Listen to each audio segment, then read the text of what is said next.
आज भगवान श्री कृष्ण का जन्मोत्सव मनाया जा रहा है। श्री कृष्ण से जुड़ी कथाओं में जीवन प्रबंधन के ऐसे सूत्र हैं जिन्हें अपनाने से हमारी बड़ी बड़ी समस्याएं दूर हो सकती हैं।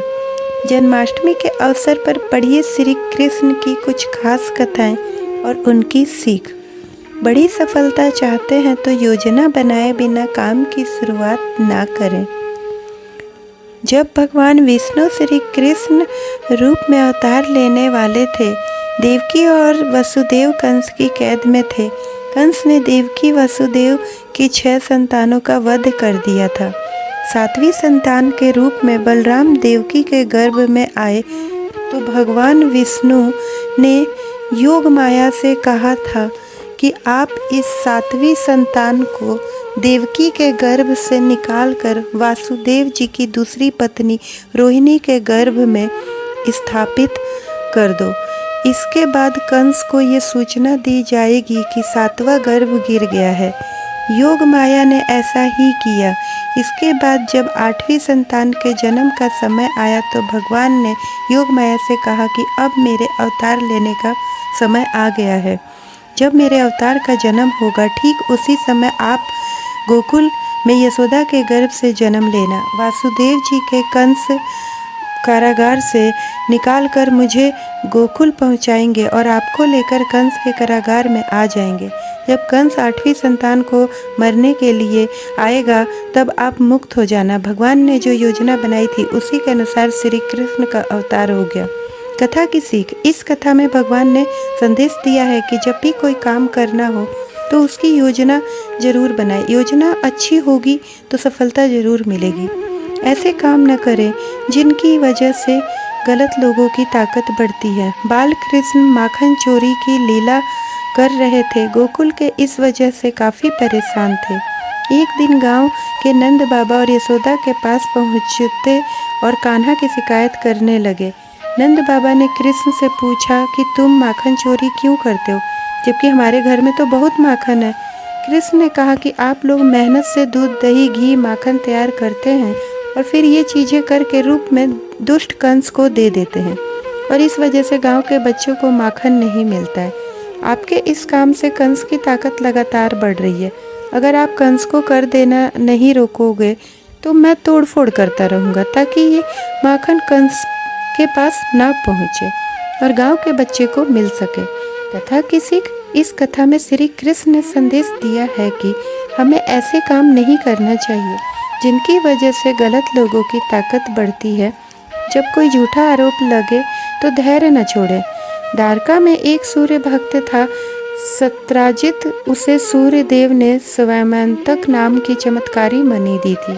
ये मणि रोज 20 तोला सोना उगलती थी। एक दिन श्री कृष्ण ने सत्राजित से कहा कि आप ये मणि राजकोष में देंगे तो इससे मिले धन से प्रजा की अच्छी देखभाल हो सकेगी। सत्राजित ने श्री कृष्ण को मणि देने से मना कर दिया।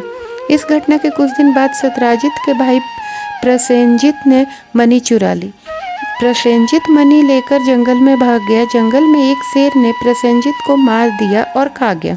मणि जंगल में ही गिर गई। सत्राजित को जब प्रसेनजित और अपनी मणि नहीं मिली तो उसने श्री कृष्ण पर आरोप लगा दिया कि कृष्ण ने ही मेरी मणि चुराई है और मेरे भाई की हत्या कर दी है। श्री कृष्ण पर चोरी और हत्या का कलंक लग गया। श्री कृष्ण ने उस समय क्रोध नहीं किया, धैर्य बनाए रखा और इस आरोप को गलत साबित करने के लिए जंगल की ओर चल दिए। जंगल में श्री कृष्ण को शेर के पैरों के निशान दिखे और निशान के पास हड्डियों का ढेर दिखा। श्री कृष्ण समझ गए कि प्रसेनजित को शेर ने मार दिया है और मणि यहीं कहीं गिर गई है। श्री कृष्ण मणि खोजते हुए एक गुफा में पहुंच गए। गुफा में जामवंत रहते थे। श्री कृष्ण ने मणि मांगी तो जामवंत नहीं दी।